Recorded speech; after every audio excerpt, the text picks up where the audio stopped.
everyone would be sweaty after gym because we had a good time, got very competitive with stuff.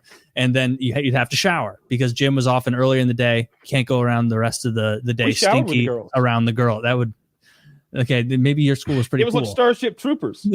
Starship Troopers, a bunch of 14 to 18-year-olds high school all showering. directed by Paul Verhoeven. Yeah, but this guy would stand there and he would stare at you as you were getting out of the shower. And he would all his apologists, like who played on teams he coached or something, would say stuff like, he's just making sure nothing gets too rowdy or crazy. Meanwhile, you know what the cigarette smoking guy did when he would oversee it? He would sit in his office, and then if he had to come out for some reason because people were lollygagging and were going to be late, he would come out like eyes like either way up at the sky or way down at the ground. And he'd be like, boys, 10 minutes. You got 10 minutes till class starts. I can't have you guys all being late again. Let's get it together. And then he'd right back in his office. He had no desire. He had no desire whatsoever to sit there and look at naked boys. Yeah, it was not in his heart. He just wanted you to get to class so he didn't get berated. He was resisting into the desire. This was a good shout out that coach. For I like non-descended testicles and hernias. Yes. We had that in my school. I don't think they do that anymore. Dude, he walked around like he was trying to. He walked around like he was trying to avoid gore in a slaughterhouse, even seeing anything. He didn't want to see a thing. This other guy though would lean up against the wall, exactly where the towels were hung up. And then he would watch as you got out and dried off, and then he'd stand there and watch everyone. And sometimes he'd even poke his head around into the shower, and he was a meat gazer. And I remember even at the time, me and my buddies, almost all of us, being like, "This is fucking weird. Why is Coach always watching us shower and all this? It's just bizarre. We're 16 or whatever." That. No, he didn't. And then some people would be like, later on became a Subway spokesman. He later on he gained a lot of weight and then he lost it.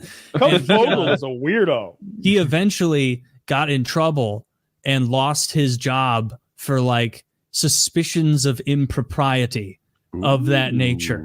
And even now, me and all my friend group of guys from high school I'm still buddies with, there's one in our group who's like Kyle with Michael Jackson, where this one guy will be like, nothing was ever proven, not one bit of it, not one iota of proof. You guys are just haters. And all the rest of us are like, dude, he watched us shower for years, unnecessary.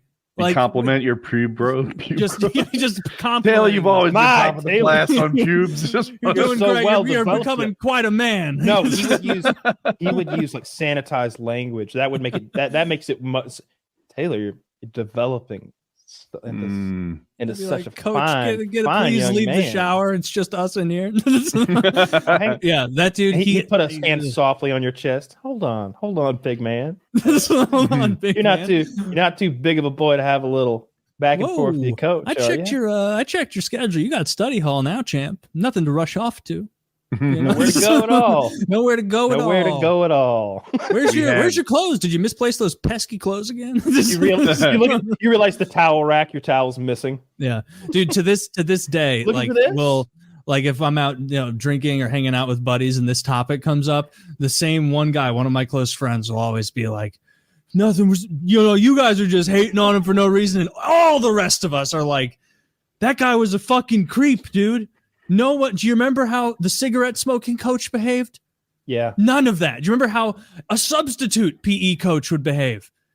They acted like it was poison to venture out there when we were naked. Taylor, I'm on the other side. I was the creep. We had a course called Jazzerize as a freshman in high school or sophomore.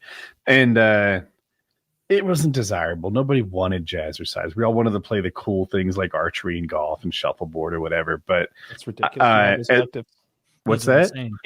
Just so you know, those are ridiculous electives. They're super cool. Polo. I know they are. Like I'm jelly. Like we had none of these things. But as a freshman, you just run. As a sophomore, you get last choice, and I got Jazzercise.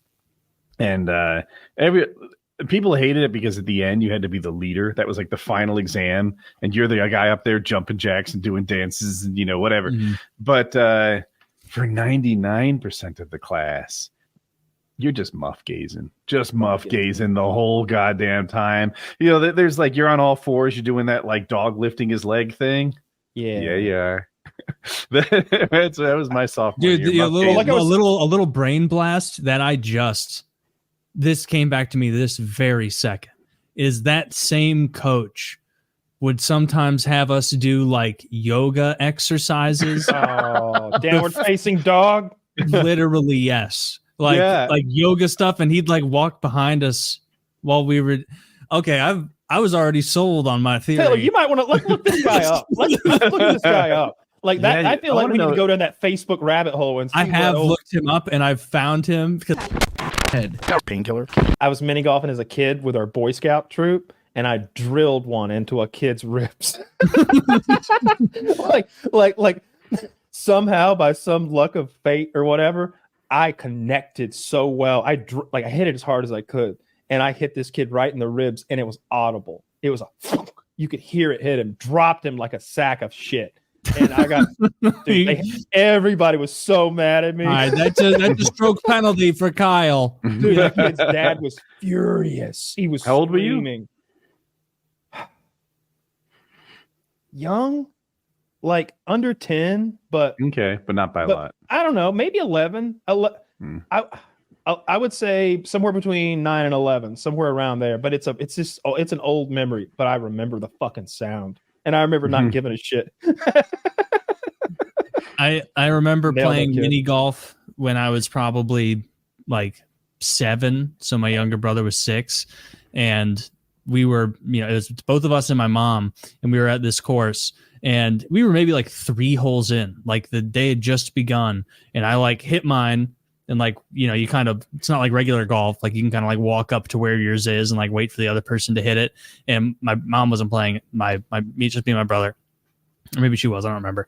And she was standing behind my younger brother and just like waiting for him to like tap it towards the gorilla statue or whatever the fuck it was. And he like he's John Daly, like brought it way up out of nowhere and like knocked one of her front teeth out with the club. And so I just saw him be like, and then my mom like, oh, what the fuck? And then we had to leave because he knocked her tooth out. And I remember like being like, that sucks about her tooth, but we can't finish up fucking activity. we can't play through. Can't play through, Mom. She's like, no. Fuck no. She's like, no, I just lost my tooth. No. It's one of my retarded kids. Yeah, can't pivot. Yeah, I swear. Smacked her in the mouth with that golf I never club. hit my mom like that. That's hardcore. Oh yeah. You ever hit your parents at all? Either of you? No, that would have gone so badly. Hitting a parent? No, that would have been. I don't even know what would have happened. Yeah, I've told the story where I stood up for myself one time, and that was a mistake. You couldn't even handle Mom. You weren't thinking about it. Yeah. By the time I could beat up my dad, I was like 30. Yeah, that wasn't until like 4 years ago. You don't even know. He's hardcore. Did you ever strike a parent? I don't think so. No, definitely not Mom. I'm sure she came at me before, and I was big enough to like keep her at arm's reach by the time I was like 17 or so. So it was just like, lady, come on. I was as big as I am now at 17. That's not hitting her though. That's defensive. Yeah. And I remember, I always remember her going after my dad and attacking him. And she was doing like titty twisters to him. She's punctuating her fucking mean ass argument with titty twisters. And he's backing up like toward the door. And she's like, you motherfucker, pow. She's like, she goes in, pinches, twists, and pops. And she's just grabbing his like chest and like his skin, just like she's trying to hurt him, but she's a little lady and he's a big man. And he's just like not flinching. Because I remember she would punch me. She would punch me in the mouth. Like by the time when I became like so big that she can't spank a man of my size, it's like, what are you gonna do? You're 5'4", 120 pounds or whatever. She'd make this little fist like this. You do this little like because she didn't know how to make a fucking fist, and she fucking punched me in the mouth. Like she popped me right in the mouth before I knew what had happened. It was fuck shit. And like even my lips bleeding. I believe Kyle had it coming. Oh, well, it's hard to say. You know, I can if I see I'm winding you up, and it's like playing an instrument by heart. It's like, all right, that string did a thing. All right, let's try that note, but a little sharper. Yeah. You know, so I'm good at that. And I can remember watching her get mad and thinking it was funny and wanting more, because she would get just ferocious and she would scream, and when she gets really mad, her eyes cross. That's great. And I thought that was funny too. But yeah, I'd let her get too close, you know, just like Mike Tyson, and she popped me right in the mouth. And then it wasn't funny anymore. It's like, oh, she got me. Like, I gotta be careful. I can remember fleeing to my cousin's house with like a bloody lip. Like, what happened? Mama beat me up. Like, I drove there. I'm gonna go pick up a 6-pack of beer that I can legally buy. My mom just punched me right in the mouth. Yeah. But I probably had it coming. And honestly, like, how else is she gonna discipline me? Because there's nothing she can say, because I've got a car and I can just leave. And she can't hurt me without like grabbing a fucking weapon or something like that. I'm just too big and she's too little. So I support the punch in the mouth, honestly. I know, you know, I'm sure she felt bad about it. Falling out of favor. And unfortunately, and look at the youth, Woody. The youth that's never been punched in the mouth. I think everybody should be punched in the mouth at least once and know. Like, because it sucks. Who should do it? The gym teacher? I just think it should happen in life. Like, when you mess up, like, you should get punched. And then you're like, holy shit, I shouldn't do that. Like, clearly that was a fucking mistake. I don't want this anymore. Like, that should happen occasionally. Maybe a peer group, you know, a rival at school, pop you in the mouth. Absolutely. All the teachers should. Like, I said some shit I shouldn't have said one time, and I got my nose broken for it. And I learned. Don't say that. What'd you say? I said something mean. I don't even want to repeat it. It was mean. I said a mean cutting thing because I wanted person hurt my feelings, so I hurt them back. And I went too far. That's fair. Sometimes when you're at a young age, you don't realize when you're going really hard in the paint. You're just, I'm hurting, and I want to make you hurt too. Yeah, I said the meanest thing I could think of. And then when I wasn't looking, that kid punched me in the nose. And I was like, oh, he hit way harder than mom. He did. He hit way harder than mom. He broke my fucking nose. And I learned from the moment. I learned you can't just say whatever you want to people. Unless it's over the internet. Everyone should have like a borderline abusive sports coach at some time in their life. So then you can appreciate, you know, good structured discipline. My dad would punch me in the arm sometimes, like especially if we were in the car and he's driving, I'm in the passenger side, and I gave the wrong answer, he might give me a punch in the arm. But it was hard enough to like throw me into the door. I did that to my younger brother once. So hard. I don't remember what I was mad about, but we were yelling at each other, and I was driving home from school, and I just dead armed him as hard as I could as 16-year-old me, and he was like crying. Like, I hit him so hard. Immediately, you pivoted. I was like, "Don't tell me." But there was one game in particular that we were playing a team that wasn't very good, and my backup, Jake, like before the game, and I like went in, like I think I'd already played a game like 2 hours earlier for my other team. And so I was like, Jake, you stepping up? You playing tonight, bud?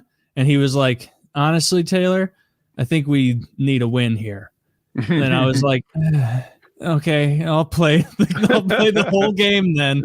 And it was, and we did get the win, probably largely because of that. But like, had a football coach. Nobody would have been happy with him if he would have let in 3 squeakers and then we lose, 5-4 or something. I had a football coach who had a traumatic brain injury like the year or two before, and no one had quite yet realized that he was retarded. No. He was hit in the head with a baseball bat. He was assaulted. Baseball guy. Oh, assaulted. More of a street fighter. And he was genuinely somewhat retarded. Yeah, this grown man who was coaching our football team. Over his head gambling. like there was an assistant poker coach in garages. But we were pretty young, so like it was, you don't really notice as a kid. But I remember hearing my parents talk about it, and so the next time we had like a pizza party at his house after the game, the coach's house, and I was like, man, that lady just wiped coach's mouth. Like, that guy he was at his wife's house, like he had been a regular guy, but he had been damaged, and he He was coaching us. Does your wife not take her nurse outfit off after work?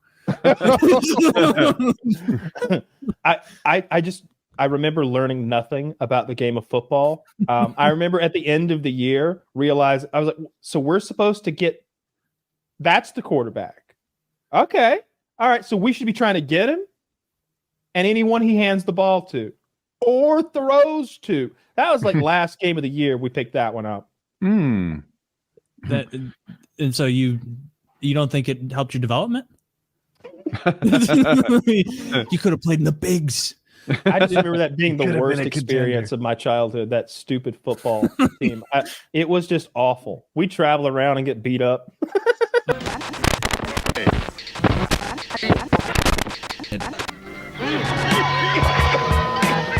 Introducing liquid anesthesia. Nothing comes between me and my masters. What is it, Father? These footprints were made by the Flying Monkey Men.